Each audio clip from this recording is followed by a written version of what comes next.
Basic strength of the amines. Last lecture में हम लोगों ने एलिफेटिक अमाइंस की बेसिक स्ट्रेंथ के बारे में कंक्लूजन देखा था। बहुत अच्छे पॉइंट्स उसमें कवर किए थे।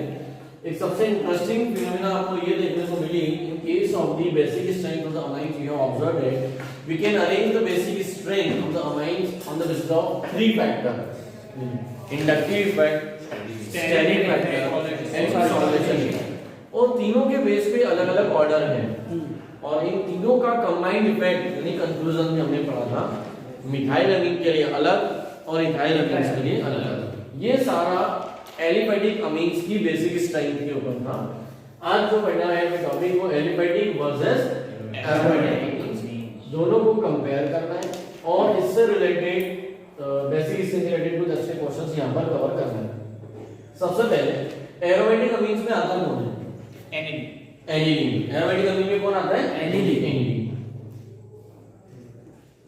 और यहीं से हमारा क्वेश्चन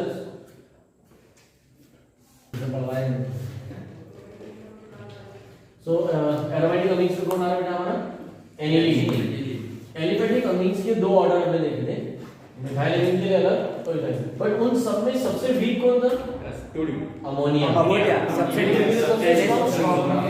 देखो, अगर मैं लिखूं if R equal to CH3, so order था हमारा 2 डिग्री 1 3 2 डिग्री यानी 1 degree 2 degree methyl amine, then 1 degree methyl amine and 3 degree methyl amine and ammonia. Yes, if R greater than और इक्वल टू C2H5, Yes. या तो इससे बड़ा हो या इसके बराबर हो, तो ऑर्डर होता है 2 degree 3 degree 1 degree and NH3 और अमोनिया। yes जब एनिलीन की बात आती है तो वो इन सब के पीछे ही आता है, मतलब aniline is weaker than ammonia. तो इसका जो बेसिक स्ट्रेंथ है ये अमोनिया से भी गया रहता है। तो अगर कुछ बातें आप लोग भूल गए तो पुराना रिवाइज करा कि कोई भी अपने माइंड में बिल्कुल टॉप पर इसको लिख कर रखो, यूनिवर्सल रूल बना कर रखो, any amines can give its basic nature only when it can accept the proton। जब तक ये प्रोटॉन एक्सेप्ट करेंगे नहीं, ये अपना बेसिक नेचर शो नहीं कर सकते। और प्रोटॉन एक्सेप्ट करने के लिए क्या करना पड़ेगा? लोन पेयर देना पड़ेगा। यस, क्या देना पड़ेगा? Lone pair. म्यूचुअल इफेक्ट है। Yes. प्रोटॉन आ रहा है तो क्यों आ रहा है? वो लोन पेयर लेने के लिए आ रहा है, तो इसको लोन पेयर देना पड़ेगा। यस और नो? तो अगर ये अमोनिया से भी गया रहता है तो इसके दो कारण हो सकते हैं, या तो प्रोटॉन इसके पास नहीं आ पा रहा, पहला, दूसरा ये लोन पेयर नहीं देता। तो वो कौन सा रीजन है? तो देखो यहाँ पे 3 क्वेश्चन कवर हो गए, 3 में से मैं एक ही लिखवा रहा हूँ, 2 नहीं निकाला। समझे? एक क्वेश्चन ये हो गया कि अरेंज, ये सब दे देंगे आपको in decreasing order of basic strength, मतलब साथ में एनिलीन भी होगा। Arrange the dimethyl amine, trimethyl amine, methyl amine, ammonia and aniline decreasing order. तो आंसर हो गया फर्स्ट क्वेश्चन। दूसरा क्वेश्चन इथाइल वाला दे देंगे और अरेंज कर देंगे। तीसरा question why aniline is weaker than ammonia. Why aniline और why aromatic amines are always, all type of aromatic amines are weaker than aliphatic amines।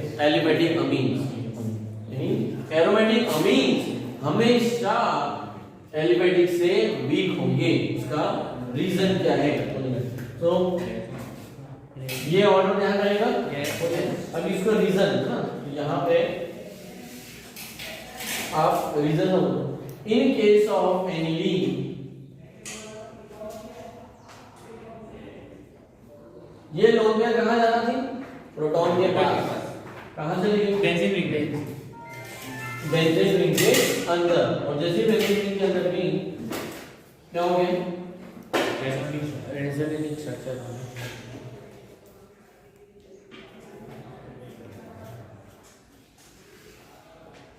Proton इसके पास में आया लेकिन लोन पेयर उसने किसको दे दी? बेंजीन रिंग को। और जब बेंजीन रिंग, इसे कहते हैं एनिलीनियम आयन। क्या बोलते हैं? Anilinium ion. जब एनिलीनियम आयन बन गया, अब इसके खुद के पास प्लस चार्ज है और इसके पास अगर प्रोटॉन आएगा तो प्लस और प्लस क्या होंगे? रिपेयर हो गए। Yes. ये प्रोटॉन बिल्कुल भी नहीं देगा। सो एनिलीन अभी देखो ये सब प्रोटॉन लेके क्या बनाते हैं? Ammonium ion. क्या बनाते हैं? Ammonium ion. And ammonium ion is more stable than all these amines. Yes. But aniline proton ले ही नहीं पा रहा है। क्या नहीं कर पा रहा है? ले नहीं कर पा बोलिए। aniline proton नहीं कर पा रहा। so lone pair due to the non availability of lone pair on nitrogen atom in case of aniline, or we can say that the protonation of aniline is not easy or not possible because of the resonance. That's why aniline or all aromatic amines are weaker base than aliphatic amines. Clear? तो ये आपको heading डालना है aliphatic versus aromatic amines. ये point मैंने आपको समझा, इस पे बेस्ड क्वेश्चंस लिखवाए नहीं है। यहाँ एक क्वेश्चन आप लिखोगे, थर्ड क्वेश्चन जो आएगा, पहले दो क्वेश्चन आप अपनी श्रद्धा भक्ति से खुद ही आपको लिखना है, तो लिखिए अपने डायरेक्ट पॉइंट भी। तीसरा क्वेश्चन ये है व्हाई एनिलीन और all type of aromatic amines are weaker than aliphatic amines. तो आपको यहाँ आंसर लिखना है कि एनिलीन में लोन पेयर अवेलेबल नहीं है। ठीक है, एलिफेटिक एंड एरोमेटिक अमीन्स पे बेस्ड कॉम्बिनेशन पे बेस्ड कई सारे अच्छे अच्छे क्वेश्चंस कॉम्पिटिटिव से लेके बोर्ड एग्जाम्स में आते हैं, स्टूडेंट कंफ्यूज हो जाते हैं। मैं क्वेश्चंस के फॉर्म में डायरेक्ट इसको कवर कर दूं कि क्वेश्चन के फॉर्म में अच्छा वहां पे दो टाइप की लैंग्वेज होगी, अरेंजिंग इंक्रीजिंग ऑर्डर ऑफ केबी या decreasing order of KB, increasing order of pKb या डिक्रीजिंग ऑर्डर ऑफ पीकेबी। तो आपको क्या आप हमेशा बेसिक स्ट्राइक के डिक्रीजिंग ऑर्डर में अरेंज करो, उसके बाद ऑटोमेटिकली आपका केबी और पीकेबी का ऑर्डर आ जाएगा हमें कैसे। तो क्वेश्चन क्या है, एलिफेटिक प्लस एरोमेटिक्स को मिक्स करके प्योर एलिफेटिक का क्वेश्चन आया तो आप कर लोगे, प्योर एरोमेटिक आया तो हमें पता चल जाएगा। लेकिन अगर दोनों का कॉम्बिनेशन है तो दोनों के कॉम्बिनेशंस को हमें कैसे अटेम्प्ट करना है ना, तो वो क्वेश्चन लिखते हैं। देखो question, arrange the following in decreasing order of kb value, decreasing order of KB value. और फॉलोइंग में सबसे पहले ए लिख देते हैं, A diethyl Amin,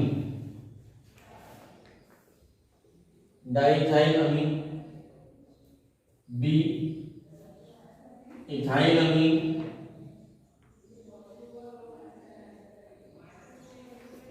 C ammonia,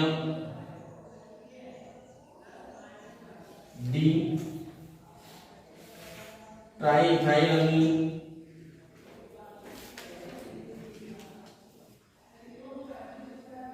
E aniline,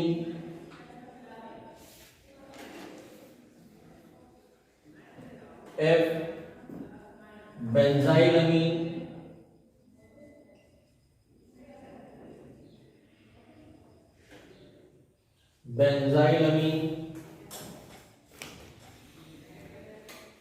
ji N methyl aniline, H N dimethyl aniline,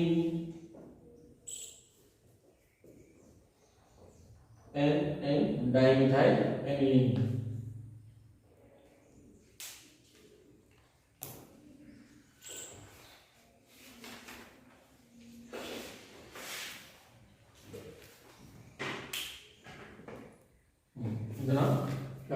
तो ये आपको याद रखना।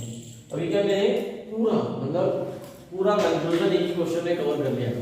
इसमें अलग अलग तरह के कॉम्बिनेशन, जैसे एग्जाम में आपको ये 3 मिला कर दे देंगे, ये 4 मिला कर दे देंगे, ये 5 मिला कर दे देंगे, इनमें से एक दो बीच में उठा के दे देंगे। मतलब इससे बहुत सारे कॉम्बिनेशन बना सकते हैं आप, खुद भी कई सारे क्वेश्चन बना सकते हो 3-3 4-4 करके। जैसे आपका मन किया आप ए बी एफ जी को मिला दो, अरेंज करो, ए बी ई एफ को मिला दो, अरेंज करो, समझ रहे हो? ए बी सी डी के साथ ई ले लिया, ए बी सी डी के साथ सिर्फ एफ ले लिया, ए बी के साथ में ई एफ जी ले लिया, सिर्फ ए के साथ में ई एफ जी एच नहीं है।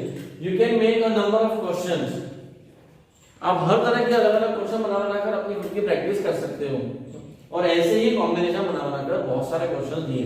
मैंने सारे क्वेश्चंस का एक कंक्लूजन यहाँ बना दिया है। तो अभी इस क्वेश्चंस को इस रूल के बेस पे क्या आप अरेंज कर सकते हो, तो पहले ट्राई करोगे और फिर मैं इसका सॉल्यूशन बताता हूँ इसको कैसे करते हैं, और इसके लिए यूनिवर्सल रूल्स बताता हूँ। ठीक है, तो 1 मिनट अपना ट्राई करो क्या हो सकता है। सो इस पूरे का ऑर्डर अगर हमें बेसिक स्ट्रेंथ का अरेंज करना है, तो पहले आप एफ जी एच कैटेगरी को ध्यान से देखिए, है ना। ये जो एफ है, ये पहली बात तो एरोमेटिक नहीं है। अगर आप एफ को एरोमेटिक मान रहे हो तो गड़बड़ कर रहे हो। एफ जो है वो एरा अल्काइल अमीन है। तो 3 तरह के अमीन्स होते हैं, aliphatic amines, aromatic amines and aralkyl amine. सबसे स्ट्रॉन्ग बेस होते हैं एलिफेटिक, फिर होते हैं एरा अल्काइल, और सबसे लास्ट में आते हैं aromatic. Aralkyl amines are stronger base than aromatic amine. ध्यान से देखा जाए तो ये नाइट्रोजन डायरेक्ट एरोमेटिक रिंग से जुड़ा नहीं है। जब जुड़ा हुआ नहीं है तो इसका जो लोन पेयर है वो रेजोनेंस में इन्वॉल्व नहीं होगा, लेकिन इसका कुछ ना कुछ तो इफेक्ट पड़ेगा ना, बिल्कुल पड़ेगा, कुछ ना कुछ तो इफेक्ट पड़ेगा। तो आपके पास जो बचते हैं वो ये दोनों ही एरोमेटिक बचते हैं। एरोमेटिक ये दो हैं, एक एरोमेटिक ये है, और एरोमेटिक में अब इन 3 की बात करें, ई जी और एच में, ई जी और एच की बात कर ली जाए तो यहां पर N से इसका स्ट्रक्चर कैसे बनेगा, C6H5NH2 के जो H है वो दोनों हटा दिए और इधर 2 C डाल। This is NN time methyl. Yes, एक H हटाया, एक मिथाइल तो N मिथाइल। ये है 3 डिग्री। तो सबसे पहले आपको ये पता होना चाहिए, इन case of aromatic amines, in case of aromatic, in aromatic 3 degree is more basic than 2 degree than aniline,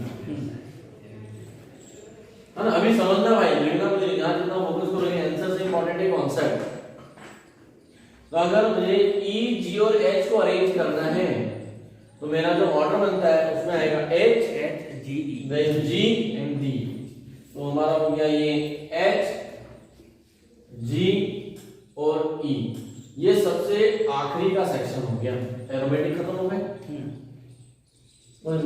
अब आते हैं एलिफेटिक्स और एरा अल्काइल। तो एरा अल्काइल तो सिर्फ एक ही लिया, और बाकी सारे जो है वो सब एलिफेटिक है। तो एलिफेटिक में सबसे स्ट्रॉन्ग होता है 2 डिग्री, तो आपका ऑर्डर आ जाता है ए आगे। 2 डिग्री के बाद होता है 3 डिग्री, ये हो गया डी, यहां तक कोई दिक्कत नहीं है। फिर आपका आता है 1 डिग्री। अब ये 1 डिग्री, अब देखो कंफ्यूजन यहाँ होने का सवाल ही नहीं उठता। ये है 1 डिग्री एलिफेटिक, ये है 1 डिग्री एरा अल्काइल, एरोमेटिक। तो पहले आएगा ये, फिर आएगा F, फिर आएगा F। तो A D B then F, A B D, A D B F हो गया। अब बचा क्या आपका, हो गया भाई। ऑर्डर समझ में है। यहाँ आ गया अमोनिया। एलिफेटिक्स, सारे एलिफेटिक में सबसे वीक कौन है, अमोनिया, और सारे एरोमेटिक में सबसे वीक है एनिलीन। तो अगर मैं रूल बनाऊं, रूल ये है, rule for if R greater than or equal to C2H5, तो आपके पास जो ऑर्डर बनेगा वो बनेगा 2 degree aliphatic, 3 degree aliphatic, then 1 degree pure aliphatic. ठीक है, उसके बाद आएंगे आपके aralkyl amines, then ammonia और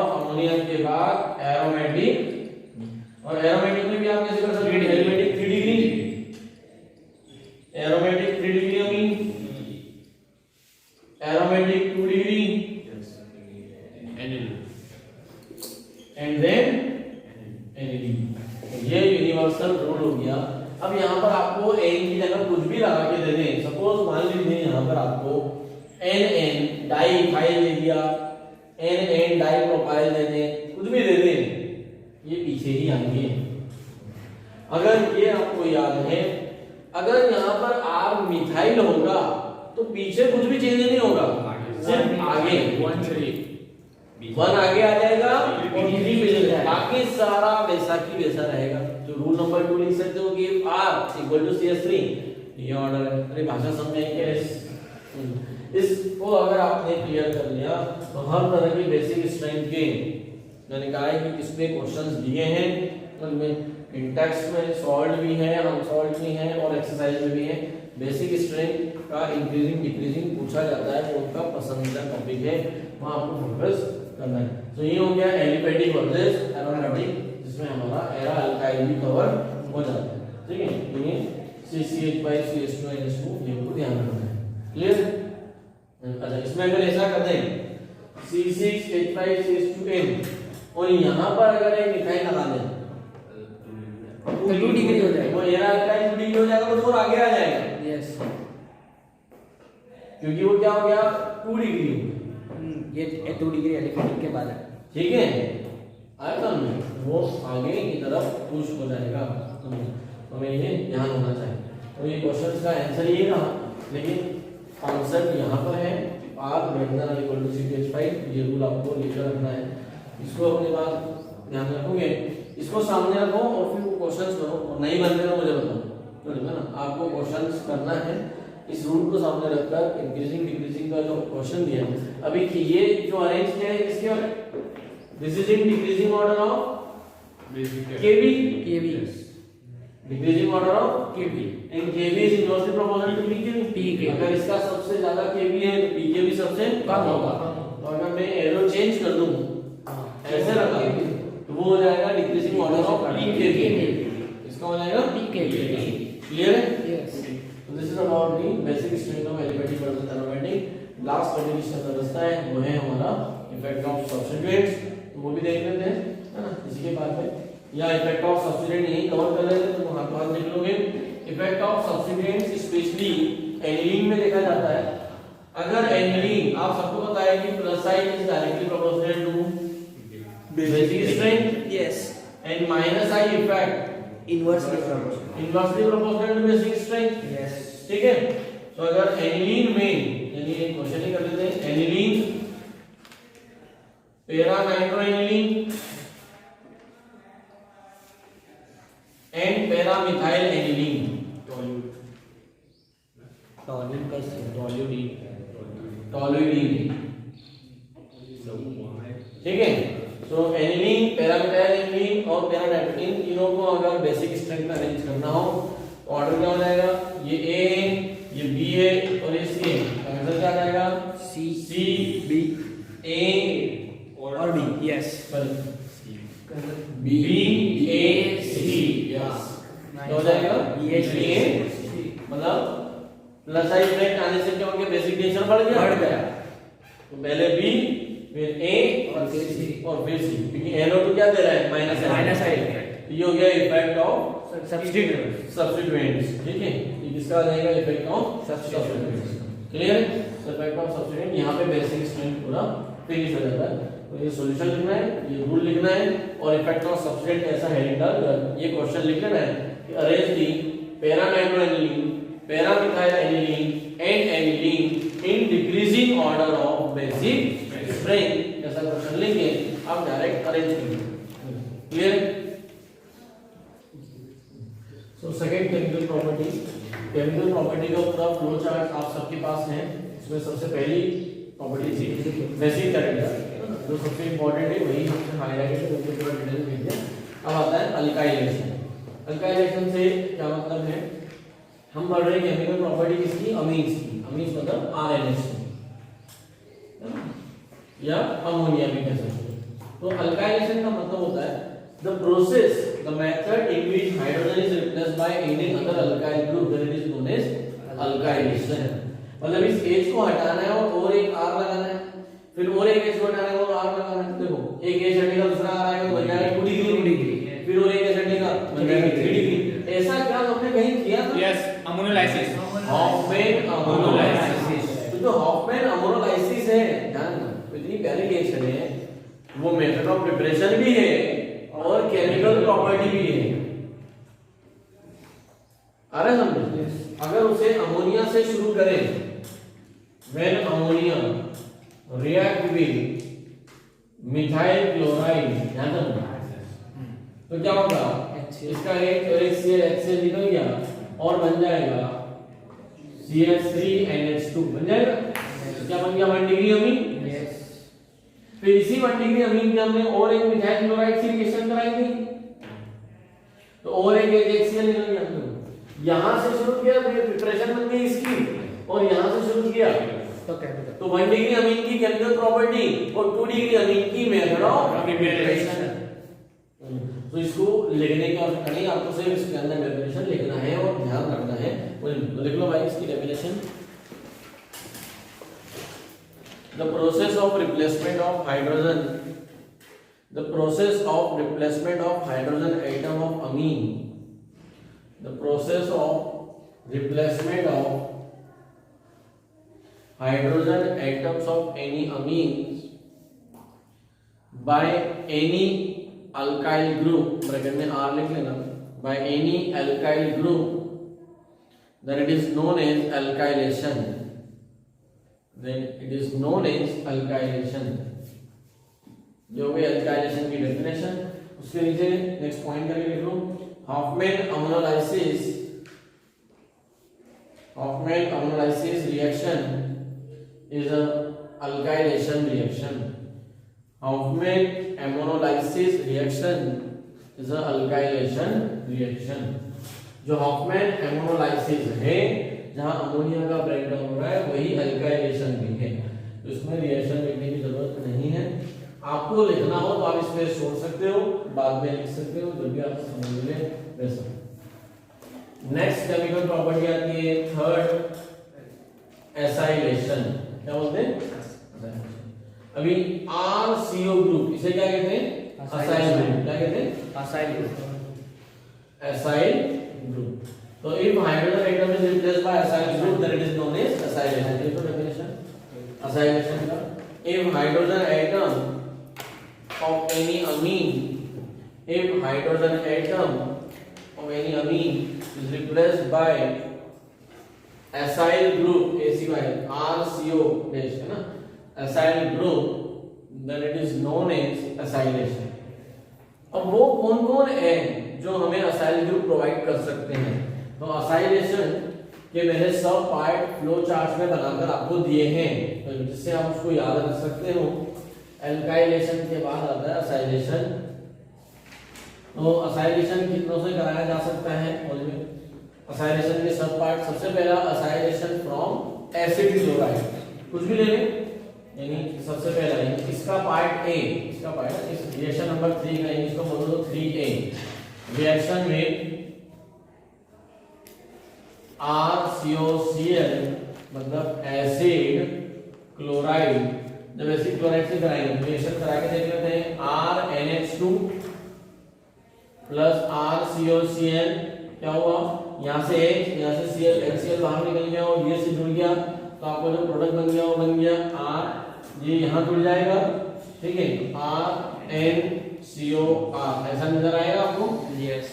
बोलते ही मान लो ये R1 है, ये कुछ भी हो सकता है, ये R1 है, ये R2 है, तो RN, तो ये आपका बन जाएगा R1। इसे क्या बोलते हैं? N alkyl substituted amide. Product क्या बनेगा? N अल्काइल सब्स्टिट्यूटेड एमाइड, ठीक है, N अल्काइल सब्स्टिट्यूटेड अमाइड। जैसे N methyl ethanamide, N methyl propanamide, हम इससे क्या बना सकते हैं? एक्चुअल में अमाइड ही बना ना, यस, अमाइड 2D, यहाँ पे एक H है ना, हाँ अमाइड है, कौन सा फंक्शनल ग्रुप है ये? अमाइड। अमोनिया से क्या बन गया? अमाइड, सब्स्टिट्यूटेड अमाइड बन गया। क्या बन गया? इन थर्ड बी रिएक्शन में बोलो भाई एस्टर रिएक्शन में एस्टर क्या होगा RCOR। कोई भी एक एग्जांपल ले लो, हम रिएक्शन कराते हैं अगेन R1NH2 अमीन की, ये एक अमीन है, इसकी रिएक्शन एस्टर से कराते हैं RCOR। तो क्या होगा, ये इसका एक एच और एक ये ROH बाहर हो गया और ये RCO ग्रुप यहाँ पे इंसर्ट हो गया। तो एस्टर भी जो है वो क्या करेगा, तो बनने वाला प्रोडक्ट जो होगा वो हो जाएगा R1NCOR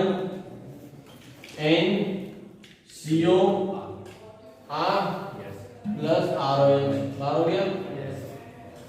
थर्ड सी हम असाइलेशन और किससे करा सकते हैं,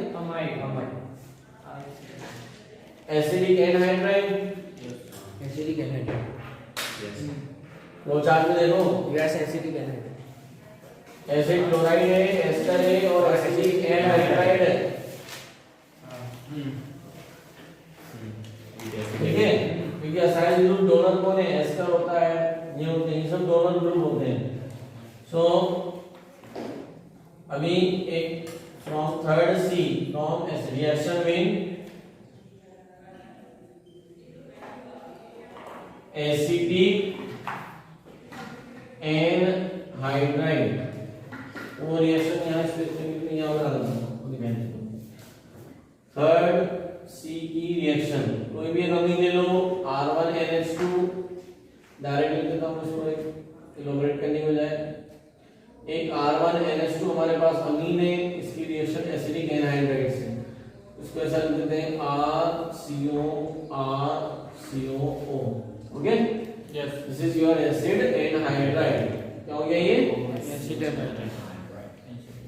अभी जो एसिड एनहाइड्राइड है इसकी जब तो ये इसका एक एज ये क्लीवेज कर देगा, एक कार्बोक्सिलिक एसिड बाहर निकल जाएगा और एक यहां से जुड़ जाएगा।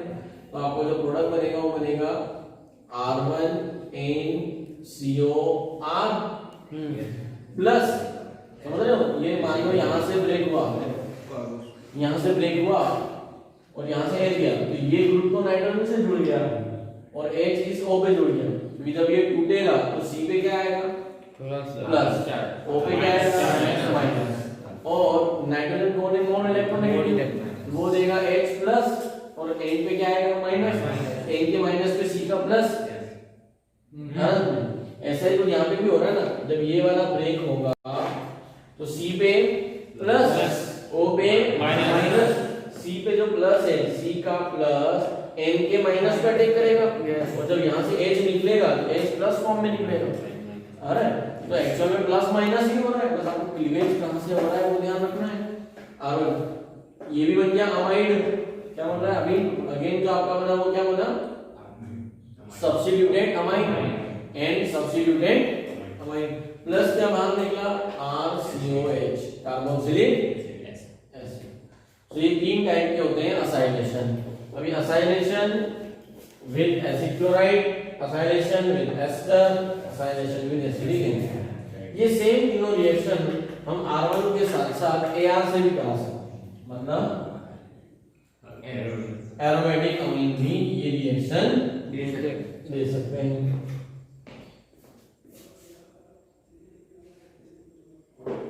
मींस एनिलीन भी ये रिएक्शन दे सकते हैं। आया समझ? तो हुआ क्या, H हटा और H की जगह आ क्या रहा है, RCO ग्रुप, क्या आ रहा है, ये आ रहा है ना, इसका एक H हटाया RCO आया, इसका एक H हटाया RCO आया, यहाँ पे क्या रहा है RCO ग्रुप को क्या बोलेंगे, this is known as acylation. क्या बोलेंगे इसे, अभी फोर्थ रिएक्शन देखो, नाम से समझ में आ जाएगा, benzoylation, benzoyl group.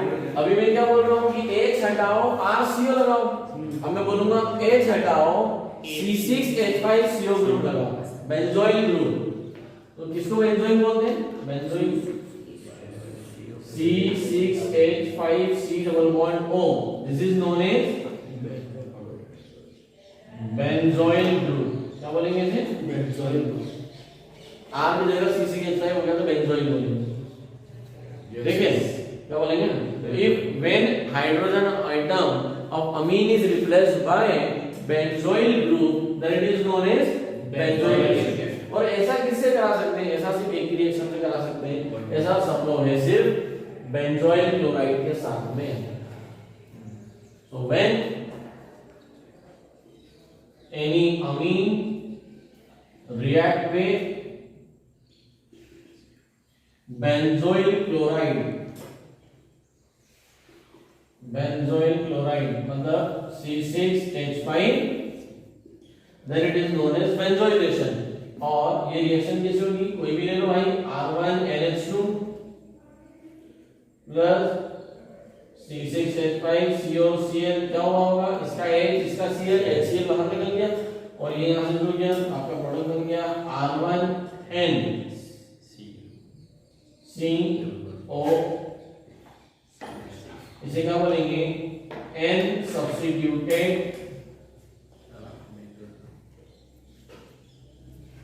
Benzamide. N substituted benzamide. N substituted benzoyl and benzoylation of aniline, any aniline benzoylation। अभी देखो मैंने R1NH2 से रिएक्शन कराई। yes।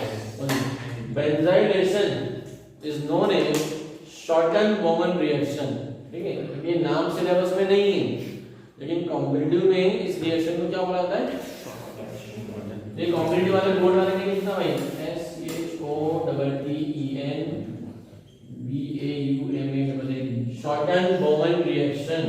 SCHOTT Schotten-Bowman reaction, इसका नेम है इस रिएक्शन में। Benzoylation of amines is known as. ये नॉलेज से बोर्ड में नाम ही काम का उनके अल्काइलेशन, असाइलेशन एंड बेंजोइलेशन और असाइलेशन के 3 पार्ट। क्लियर है? यस। देख लो इसको। तो यहाँ पे जो मैंने शॉर्ट नोट बताया है, तो अगर आप इसको मान लीजिए किसी के साथ डिस्कस करते हो तो उनको गलत बता दिया तो गलत नहीं, ध्यान रखना। Benzoylation of hydrogen donating any aromatic group like aniline, phenol. अगर यहाँ पर मैं फिनॉल भी लिख दूं तो वो भी शॉर्टन-बोवन कहलाएगा। मतलब शॉर्टन-बोवन क्या है? शॉर्टन-बोवन के अकॉर्डिंग, इस रिएक्शन के according, whenever hydrogen of phenol or aniline is replaced by benzoyl group then it is known as Schotten-Bowman reaction। तो सेम यही रिएक्शन अगर आप रेफरेंस बुक्स की स्टडी करते हैं तो आपको फिनॉल में भी मिलेगी और सेम रिएक्शन एनिलीन में भी मिलेगी। ऐसा तो यहाँ R1 के साथ AR एनिलीन की रिएक्शन हो सकता है और स्पेशली एनिलीन के साथ इसे हम शॉर्टन-बोवन कहते हैं। एनिलीन के साथ हो फिनॉल के साथ, फिनॉल भी ये रिएक्शन देता है, सेम रिएक्शन फिनॉल। फिनॉल भी क्या देगा? अपना H प्रोवाइड करेगा। क्या प्रोवाइड करेगा? H प्रोवाइड करेगा, बेंजोइल ग्रुप करेगा aniline.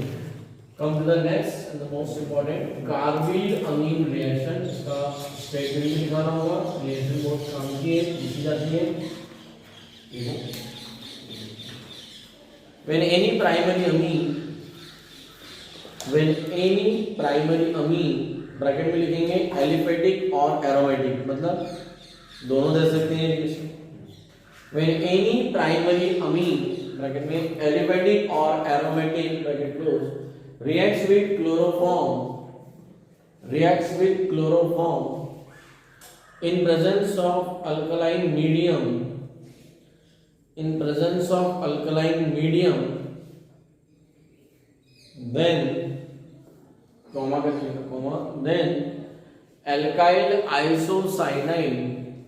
then alkyl isocyanide will be formed as a product। Alkyl isocyanide will be formed as a product। Balance करके नहीं बता रहा हूँ, डायरेक्ट बता रहा हूँ। इसके नीचे लिख लो this reaction is given by condition, this reaction is given by only and only 1 degree amine this reaction is given by only and only 1 degree amine. That's why it is used as a test of distinction between 1 degree, 2 degree and 3 degree amine. This reaction is given by only and only 1 degree amine.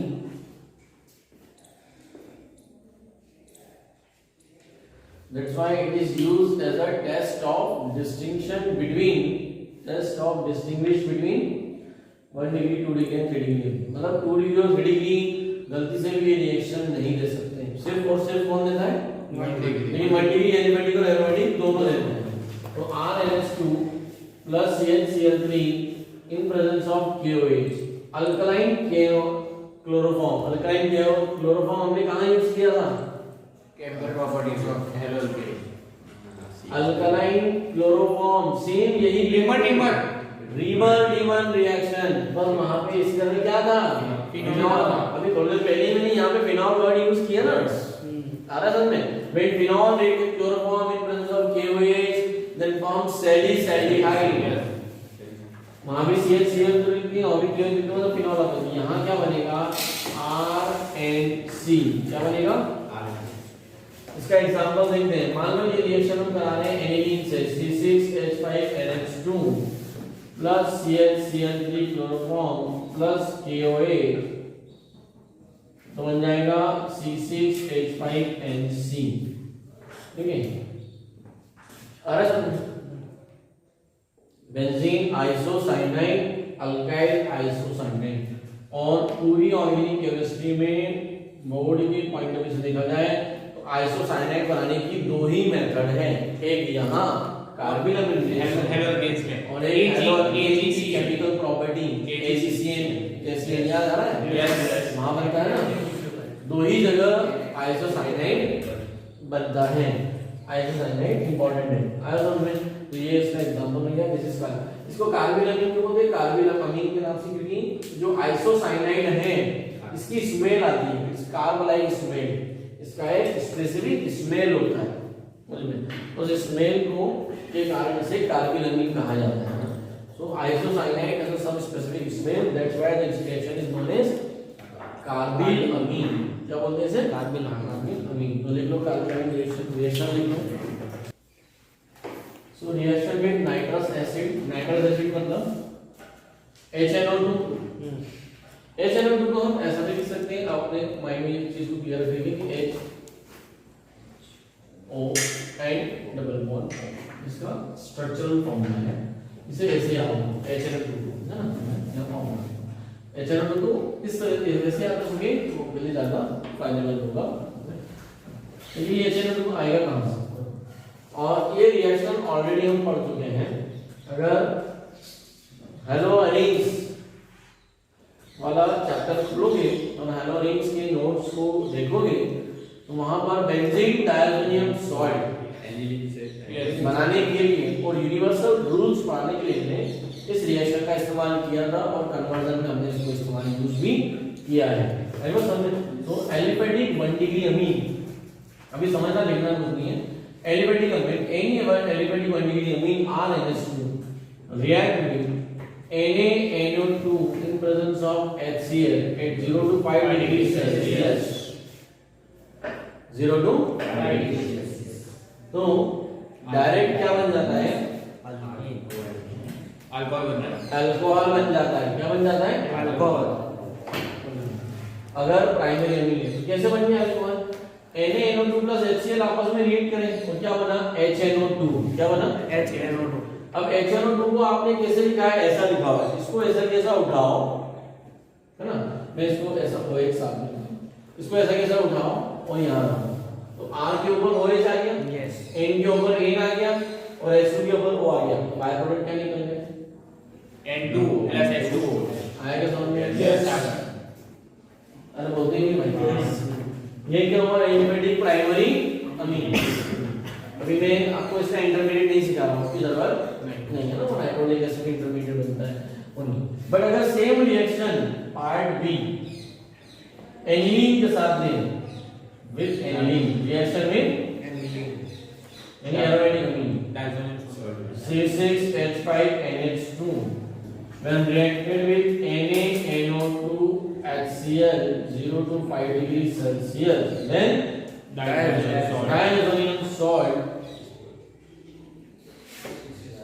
C6H5N2Cl will be produced as a, लेकिन यहाँ नहीं बनता. So this reaction is used as a distinction between aliphatic amine and aromatic amine, aliphatic primary and aromatic primary. 2 degree और 3 degree nitrous से reaction देते तो हैं, but वो आपके सिलेबस में नहीं है, बोर्ड सिलेबस. उसे एक अलग नाम से जाना जाता है, that is Liebermann nitroso test. Planning तो नहीं, बहुत सिंपल सी है वो लीबरमैन नाइट्रोसो टेस्ट को, बट अभी उसका लोड बढ़ाने की कोई आवश्यकता नहीं है. तो लीबरमैन टेस्ट जो होती है वो लीबरमैन टेस्ट ना वो कॉम्पिटिटिव की जब जेईई की प्रिपरेशन कर रहे होते हो वहां पे टेस्ट ऑफ डिस्टिंक्शन में अलग से पढ़ी जाती है उसमें. तो this is about the reaction with nitrous acid. Clear. अब आपको ये सारे कंडीशन पता है कि अगर मैंने टेंपरेचर 5.1 भी कर दिया फिनॉल बन जाएगा, मतलब इसके जैसा भी हो. टेंपरेचर यही होना चाहिए 0 से 5 डिग्री सेल्सियस का ही. एरो के ऊपर जरूरी नहीं कि एरो पे से लिखा हुआ है, कभी-कभी एरो में क्या लिखा हुआ सकता है, सिर्फ HNO2 लिखा होगा, तो समझ आ रहा है कि नाइट्रस एसिड के साथ रिएक्शन. यस, आई बात समझ में. तो रिएक्शन विद नाइट्रस एसिड यहां पे कंप्लीट हो. Last Hinsberg reagent.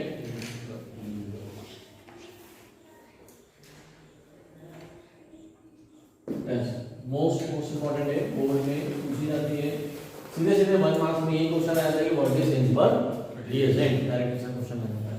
या क्वेश्चन कैसा आएगा, ठीक है, इसमें क्वेश्चंस की लैंग्वेज को जरा समझ लेना. एक क्वेश्चन आता है what is Hinsberg reagent, fix होता है, आया भी है, आप देखोगे बोर्ड पे इसमें तो मिल जाएगा. दूसरा आता है give the test of distinguish between 1 degree 2 degree and 3 degree amine. ये 1 डिग्री 2 डिग्री और 3 डिग्री तीनों में डिस्टिंग्विश करने के लिए, मतलब अगर आपके पास एक टेस्ट ट्यूब में 1 डिग्री 2 डिग्री और 3 डिग्री, बट हमें नहीं पता किसमें है, तो आप उसमें क्या करो, हिंसबर्ग रिएजेंट डाल दो. हिंसबर्ग रिएजेंट से आप आइडेंटिफाई कर सकते हो. कैसे कर सकते हैं? So what is Hinsberg reagent, पहले इसका बेंजीन लिख लो भाई ना, बेंजीन सल्फोनाइल क्लोराइड, बेंजीन लिख लेना, benzene sulfonyl chloride is known as Hinsberg reagent. Benzene sulfonyl chloride is known as Hinsberg reagent. ये तो definition formula C6H5SO2Cl, this is known as benzene sulfonyl chloride. ये Hinsberg reagent का formula है, formula of Hinsberg reagent. ठीक है, अब तीनों के साथ टेस्ट करा के देखते हैं. रिएक्शन में हेडिंग डालेंगे test of distinguish between 1 degree 2 degree and 3 degree amine. कैसे डिस्टिंग्विश करेंगे? सबसे पहले मैं इसकी रिएक्शन कराता हूँ. रिएक्शन में 1 डिग्री अमीन, तो पहले अब समझना है, यहाँ से अब नहीं लिखना है ना भाई, जितना लिखना था लिख लिया. तीनों में डिफरेंस देखो, आपको समझ आना चाहिए, प्रोडक्ट बनाना सीखना है. कोई सा भी प्राइमरी अमीन ले लिया, जरा RNH2, ठीक है भाई. अब इसकी रिएक्शन करा रहे हैं बेंजीन सल्फोनाइल क्लोराइड से.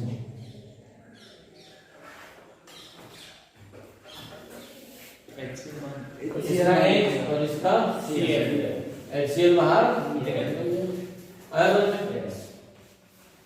क्या बना लोगी, RNHS डबल बॉन्ड O और बेंजीन. क्या है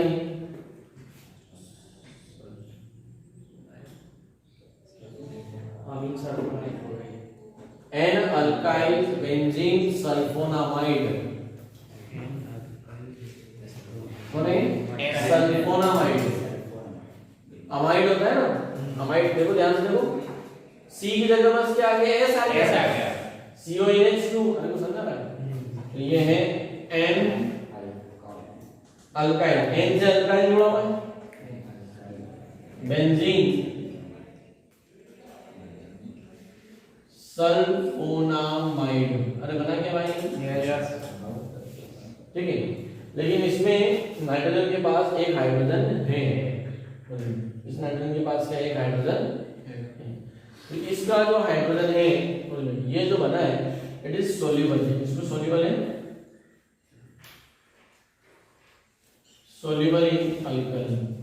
मतलब अगर हम इसके अंदर KOH डालेंगे क्या होगा, इसका H और इसका OH वाटर बाहर निकल जाएगा और यहाँ पे K लग जाएगा, RNKSO6H5, ठीक है। तो पोटेशियम बेंजीन सल्फोनामाइड। तो जैसे ही प्राइमरी अमीन में आप हिंसबर्ग रिएजेंट डालते हो, डालते ही जो प्रेसिपिटेट बनते हैं उसके प्रेसिपिटेट अल्कली में सोल्यूबल है। कैसे हैं? अल्कली में सोल्यूबल, सोल्यूबल इन अल्कली में सोल्यूबल। तो दिस इज द रिएक्शन में प्राइमरी अमीन, इसके साथ है प्राइमरी अमीन। अभी ऊपर से ये नाम हटाओ चलेगा इतना, ये पूरी के अमीन का रिएक्शन खत्म हो गया। तो कोशिश करते हैं यहाँ पे कवर करने की, नहीं आएगी तो उस वाले स्पेस यूज करेंगे। 2 डिग्री अमीन रिएक्शन में 2 डिग्री। अब 2 डिग्री अमीन में क्या होता है, RNR और एक ही H होता है। फिर वापस से हिंसबर्ग रिएजेंट डालो, benzene sulphonyl chloride SO S double bond, क्या हुआ, इसका Cl और इसका है HCl बाहर निकल गया, तो डायरेक्ट आपने जोड़ दिया, क्या बन गया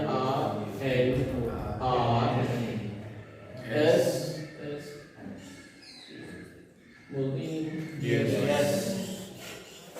ठीक है। एनाल्काइल बेंजीन सल्फोनामाइड, लेकिन ये इनसोल्यूबल है। अगर मैं इसमें अल्कली डालूं क्या लिखेंगे,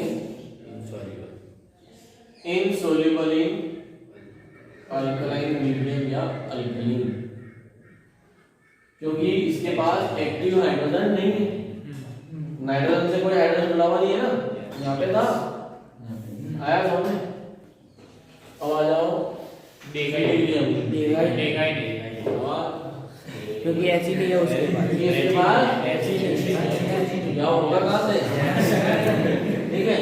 जिस घर में कुंवारी लड़की हो वहीं पे ब्याह होगा, ठीक है। और ये तो सब शादीशुदा है, बोलिए है नहीं भाई, ठीक है सब। 3 degree amine plus Hinsberg reagent, no react, no BP, कोई बीपी प्रेसिपिटेट नहीं है। आया क्या, हो गया test of distinguish between 1 degree 1 degree 2 degree and 3 degree due to the. लेकिन अभी उसमें हो क्या सकता है ना, नो रिएक्शन लिखो तो गड़बड़ हो जाएगा, प्रॉब्लम में फंस जाओगे। थोड़ा सा उसको इज्जत से करवा देना। प्रॉब्लम इतना बताऊं कि अगर मान लो कोई चेक करने वाला थोड़ा धुरंधर है तो उसके दिमाग में खुजली होगी। हाँ होता है ना। अभी मैं R3N डायरेक्ट लिखूंगा, चलेगा? यस। इस N से 3 R लगे हुए हैं और इसकी रिएक्शन कराने बेंजीन सल्फोनामाइड, ये S डबल बॉन्ड O, ये S डबल बॉन्ड O, ये Cl और ये C6H5। तो होगा क्या कि ये जो लोन पेयर है, यहाँ पे नाइट्रोजन के पास क्या है ना, लोन पेयर, ये सम टाइम, या फिर कॉन्सेप्ट को क्लियर करने के लिए मैं इसको डिवाइड कर देता हूँ। ये जो लोन पेयर है, ये लोन पेयर इसके साथ जुड़ सकती है, ये यहाँ से क्या बना सकता है, बॉन्ड बना सकता है अपनी। अगर ये लोन पेयर दे दे तो लोन पेयर देकर ये सॉल्ट बनाने की टेंडेंसी रखता है ना, यस सॉल्ट। अगर लोन पेयर देगा तो इसमें प्लस आ जाएगा। जैसी अब इसने लोन पेयर इसको दी, इससे बॉन्ड जोड़ा और ब्रैकेट के बाहर माइनस। लेकिन ऐसा कब होगा जब मीडियम थोड़ा सा चेंज करेंगे। तो ऐसा हालांकि कोई क्वेश्चन है नहीं, अभी तक आया नहीं है, ठीक है। कि अगर कोई क्वेश्चन आपके पास आ जाए तो रेयरेस्ट चांसेस हैं कि इस तरह का कोई क्वेश्चन मीडियम में थोड़ा एसिड या डालकर कुछ करके दे आपको। तो बताना चाहता है कि कभी कभार यहाँ पर सॉल्ट है, तो ऐसा क्या होता है, अच्छे से डिफरेंस भी रीडिंग करते हैं, दूसरी बोलते हैं सर यहाँ पे सॉल्ट बना दिया आपने, नो रिएक्शन लिखा था। मीडियम कौन से मीडियम में है, एसिड, लेकिन हम यहाँ पे पढ़ाते हैं फाइनली अल्कलाइन लिखा है, ठीक है। तो आपको तो अभी अपने दिमाग में क्या रखना है, नो पीपीडी, नो पीपीडी, ठीक है। हिंसबर्ग रिएजेंट, लेकिन अब आजकल हिंसबर्ग रिएजेंट से भी अच्छा रिएजेंट आ गया, फास्ट रिएक्शन देने वाला। ये थोड़ा सा क्या है, स्लो रिएक्शन देता है। तो इसके लिए क्या करते हैं, ये जो बेंजीन सल्फोनाइल क्लोराइड है इसकी पैरा पोजीशन पे मिथाइल लगा दिया जाता है। क्या लगा दिया जाता है, methyl. Para methyl benzene sulfonyl chloride, क्या बोलते हैं उसे, para methyl sulfonyl chloride. another reagent instead of Hinsberg reagent। लेकिन अगर हिंसबर्ग रिएजेंट पूछा जाए क्या है तो वो यही है, इसमें मत पैरा को दिखाई लगा, ठीक है। लेकिन अगर ऐसा पूछा जाए अल्टरनेट ऑफ हिंसबर्ग रिएजेंट, ठीक है, इस क्वेश्चन का आंसर और इसका स्ट्रक्चर आप ढूंढ के लेकर आओगे। Yes, what is the alternate of Hinsberg reagent, मैंने आंसर तो दे दिया है, फिर एक क्वेश्चन छोड़ दिया स्ट्रक्चर। आंसर के लिए फिर से सुनना पड़ेगा ना, वीडियो पीछे कर दें।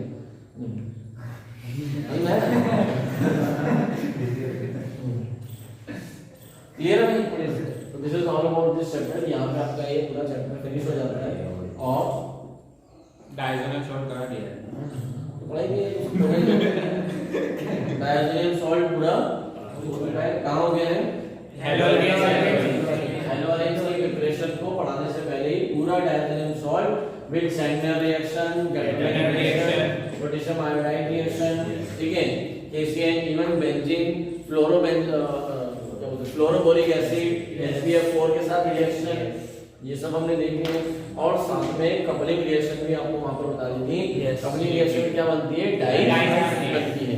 और बेंजीन सल्फोनाइल क्लोराइड में कहा था कि बेंजीन डायज़ोनियम सॉल्ट जो होते हैं वो क्रिस्टलाइन सॉलिड कंपाउंड होते हैं। कैसे होते हैं, क्रिस्टलाइन सॉलिड होते हैं। तो बेंजीन डायज़ोनियम सॉल्ट से रिलेटेड था। लेकिन जो इसकी एक्सरसाइज में जो प्रॉब्लम आएगी वो अमीन्स और बेंजीन डायज़ोनियम दोनों की होगी, आपको आना चाहिए। और उनके कॉन्सेप्ट भी वहां पर इस्तेमाल होते हैं, बेंजीन डायज़ोनियम के जो कॉन्सेप्ट है वहां पर इस्तेमाल होंगे। So this is all about your organic portion, second part of the chemistry. Second part का यहाँ पे सब कुछ हो जाता है कंप्लीट। इस पे प्रैक्टिस करना है। वेटेज अमीन्स में इसका वेटेज थोड़ा ज्यादा होता है। इस पे लॉजिकल क्वेश्चन यानी physical property, basic character, boiling point, solubility के क्वेश्चन आते हैं। तो ये पूरा नोट कर लेंगे, ठीक है। यहाँ से रिलेशन को लिख लो।